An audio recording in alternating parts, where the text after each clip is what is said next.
Just shoot 'em happens to be the most common comment I get across all of my social media anytime I post anything self-defense related. The funny thing is that the majority, if not all of the people that state this, can't fight, have zero fighting experience, and most likely cannot even handle themselves in a true physical altercation, regardless of what they think. Now, when my dad got his concealed carry license, I wanted to make sure that he never had this mentality. So what did I do? I signed him up for a self-defense course. What I didn't tell him is that it was going to be ran by Craig Douglas.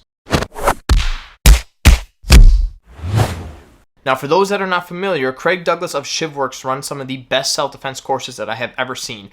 He's someone that I've been trying to take a class from for like the past year, but either due to scheduling conflicts or just the fact that his classes fill up so damn fast, I've yet to be able to. So I was extremely excited to get in on the Edge Weapons Overview course, and even better, I was able to bring my dad along. Now, the Edge Weapons Overview, as it says in the title, is pretty much a course designed all in and around bladed weapons, both on the offensive and the defensive, which I was actually excited about because I haven't spent too much time working offense with knives. So it's actually nice to kind of touch upon that a little bit. But Craig runs one hell of a course. It is said that this is one of his tougher courses, but I'll let you know once I actually take a few more of his other ones. But it lasted it was a 2-day course. It was roughly about 20 hours over the course of the 2 days. Extremely rigorous. There was people of all different experiences there. We had multiple different forms of law enforcement, military, black belts in jiu-jitsu, guys that have just been in and around fighting their entire lives. So a wealth of knowledge and experience consisted in this room. And then you had my dad, who has zero fighting experience. I don't even know if he's actually thrown a punch before, let alone take a punch. And what better way to experience what it's like to be in a fight than taking a course with Craig Douglas and all of these experienced fighters in the room. So he definitely jumped both feet in. And again, he had very minimal knowledge of what we were actually going to be doing, and I kind of did that on purpose. The goal of my dad taking this course, from my perspective, is I wanted to make sure that he understands that if he's willing to carry a firearm or a knife on his person in order to protect himself, that he needs to understand what it is like to be in a physical altercation, and just how difficult it is to actually get access to your weapon. Because again, I hate the people that are constantly just commenting away, oh, I would just shoot him, oh, I would do this and just pull up my gun and everything would be good. It's not that simple, and it never is that simple. Fights happen fast, and if you're not paying attention, they're extremely unexpected.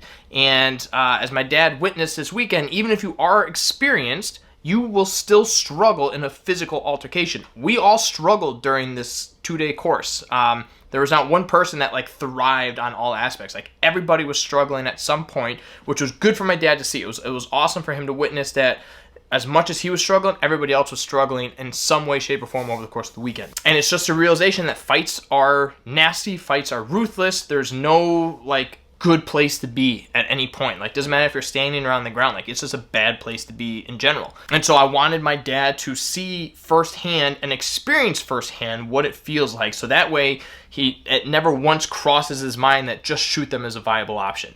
Now, that being said, I knew going into this that my dad was not going to recall a lot of this information, let alone be able to comprehend a lot of the information, because again, he's got no experience. A lot of this, even though you can do this course obviously with little to no experience, having that experience definitely helps. However, he didn't necessarily struggle that much with the technical portion of the course. It was more so the physical portion, which is actually where I expected him to struggle. The technical stuff he caught on pretty quickly. Craig runs us through multiple different drills over the course of the 2 days. Stuff that revolves around clinch fighting, grip fighting, hand fighting, weapon retentions, weapon draws, striking, grappling, ground, takedowns and stuff. All sorts of areas are covered through the use of drills. So he was able to catch on pretty quickly, okay, go through the mechanics of what an arm drag is, and then after a few minutes, he has a concept. Can he hit it live? Probably not, but he understands what an arm drag is, stuff like that. The physical stuff is where he struggled, and I knew he was going to struggle there, and this is often where a lot of people don't really consider that they're going to struggle from. Now, my dad is not new to the physical world of just being physical, I guess. He's been a powerlifter his entire life. He's been in the gym in his entire life. He's an active person, but that really didn't transfer over to this in any way, shape, or form. There's 3 areas that I tend to see a lot of people struggle with that are either first getting into fighting or just have zero experience or very little experience. Number one is breath control and just breathing in general, right? A lot of people tend to just shut down and they hold their breath for whatever reason. And I'm sure I did this too, but again, I started at a very young age, so I can't remember what I was like when I first started, but I have no doubt I did. Everyone does. But holding your breath drains you out, makes everything weaker. Your power is not there, your speed's not there, your reaction time's not there, and you slowly are just essentially shutting down, right? And so you'll see in the footage that we're going to show you that breathing was definitely something that he struggled with, and he was gassing himself out before we even got super physical. Like even during the drills, he was getting so hyped up about what we were doing. He was using all his strength and he would gas out and just burn out. And so again, even when we were kind of warming up with just light grip fighting and stuff, he was gassed. And he wasn't expecting that. But I knew he was going to struggle in these areas because again, if you haven't been there, you don't really know how you have to alter the way that you approach physical situations. Because again, it's nothing can train you for it. No gym, cardio, anything can train you on how to condition yourself to fight other than training, right? The second area that he struggled with was keeping his head up and his eyes open. And again, very common reaction for new people. You get hit in the face, hands in your face, you're getting punched. Two reactions. It's either eyes closed and I look away, or it's I look down. And he did both multiple times throughout the whole entire weekend. And it works against you both on an offensive and defensive, right? If you're being attacked and you're trying to defend yourself, you're not protecting yourself if you're looking down and you're looking away, which means you're just eating the punches. On the flip side, if you're the one throwing the punches, and again, you're closing your eyes or you're looking away or looking down, you're going to be completely missing, which then, again, exposed you to getting hit back pretty easily. And he figured this out very quickly that it was a bad thing. By day 2, he was definitely better at keeping his head up, but he still struggled with it. Not as bad as day 1, but he still struggled with that one. Again, that's just a normal reaction for somebody that's not experienced with fighting. The last one that kind of ties it all together is staying calm. Now, we talk about why we train on a regular basis, right? Quick side note. Just because I train, and I'm crazy, I train every day. So just because I train as often as I do and these other guys train as often as they do, it does not guarantee us that if we were to get into a physical altercation that we're not going to get hurt or potentially killed, right? That can always happen. There's always that risk. What training allows us to do is it narrows that gap, which means the chances of us getting severely injured or anything is lessened. But more importantly, our ability to stay calm in the unknown is better, right? And if we are able to stay calm, that means we're able to process our thoughts. That means we're able to breathe and we're able to keep our head up and our eyes open. But that's due to the fact that we can stay calm because we've been training under high intensity situations and we know how our body reacts. So the best thing that training does for you is it teaches you to stay calm and collective in the face of fear, panic, the unknown, just being uncomfortable. We're able to slow things down, breathe, realize what's going on, and figure it out just as if you're putting a puzzle together, right? My dad didn't have that. He went into complete panic mode, which means his head drops again and he stops breathing, right? They all kind of just work within itself. And if one's struggling, and the other two are immediately going to kind of feed off that. And so usually if you're struggling with one area, you're going to struggle with all of them, right? But those are the three: breathing, keeping your head up, and staying calm. Anyone that has never been in a fight or a physical altercation of some sort, or has simply just trained, and I mean like sparred, hard sparring or high intensity sparring, you have no idea what it's like to be in those situations, and you have no idea how your body's going to react. So again, for simply just saying like, oh, I could just grab my gun and shoot, it's easier said than done when you don't have somebody trying to rip your head off or potentially kill you, right? Because once your body starts feeling that panic, if you don't know how to handle it, your body's going to shut down and it's not going to do what you expect to do. I'm sure we've all heard the quote that's like, we do not rise to the level of our expectations, but instead we fall to the level of our training, right? If you haven't trained, you're not going to perform at all how you expect to be able to perform. But if you are training and you're training consistently and you're training the proper ways, then again, I would only hope that if we do end up in a real situation that we would perform how we've been training, right? That's the best that we can hope for. Now, what Craig does in addition to all these drills is at the end of each day, we do what is called an evolution, right? And it encompasses everything that we've gone over for that day. So each day we had a different evolution. Now, day 1's evolution was a one-on-one situation. One person was a bad guy, one person was a good guy. The bad guy's job was to talk themselves in range. So meaning like, I'm just going to smooth talk my way to get close to you. And then when I'm close enough, I'm going to hit you. The good guy's job is once that hit has been made, you are to get control of them. And while you're getting control, you are to successfully draw your knife and start stabbing the person, right? We were put under the assumption that lethal force is required for whatever circumstances. Lethal force is required because, again, we're trying to work on everything that we've been going over. So I have to draw my knife out and I have to stab, which then allows the bad guy to try and defend the knife and so on and so forth. So as you can see in this video, this is my dad doing the first evolution, and you're going to see a couple things here, right? You're going to see his head down. And you're going to see that when he takes that first hit, his whole body just shuts down, right? Because he's never experienced that. And again, we've all heard the saying, everyone's got a plan until they get punched in the mouth, right? That's a perfect example. You'll see his arms like freeze in place, and he literally just gets pummeled with hits and falls down and has no idea what to do, which is a completely normal reaction, but check it out. Back up, fuck up, dude! Easy.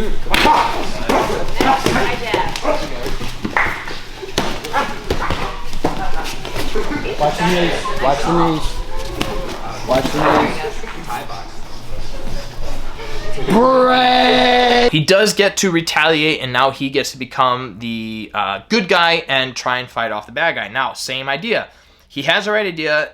He's able to pressure into him, as you'll see, but again, because he keeps his head down, you'll notice that he misses the majority of his hits, both for punching and for stabbing with the knife. But again, that's because he's not looking, he's panicked, he's dealing with the stress, and again, he's just nervous about the whole situation, so his body's not functioning to how he's hoping it would, right? Which again, completely normal reaction if you don't have any training. Come on. Go. Get him. Keep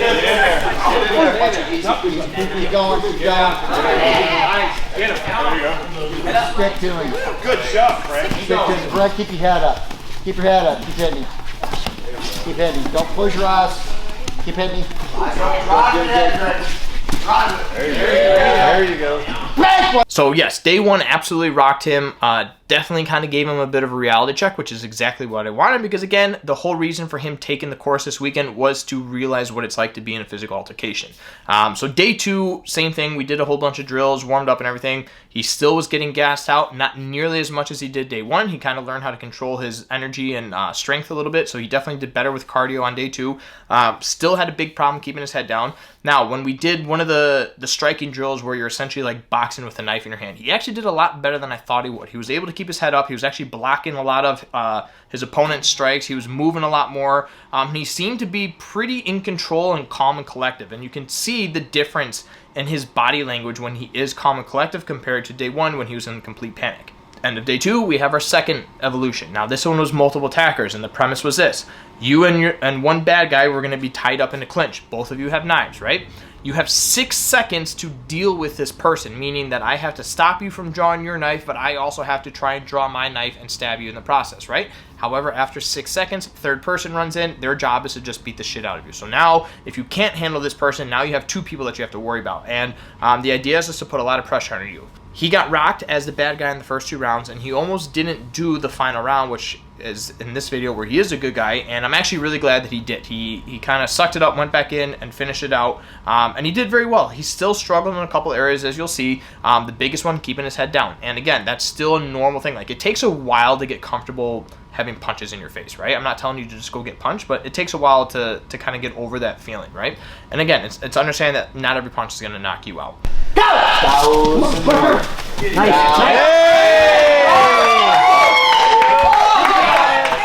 Head up, head up, head up! Head up, Greg, head up! Head up, yeah!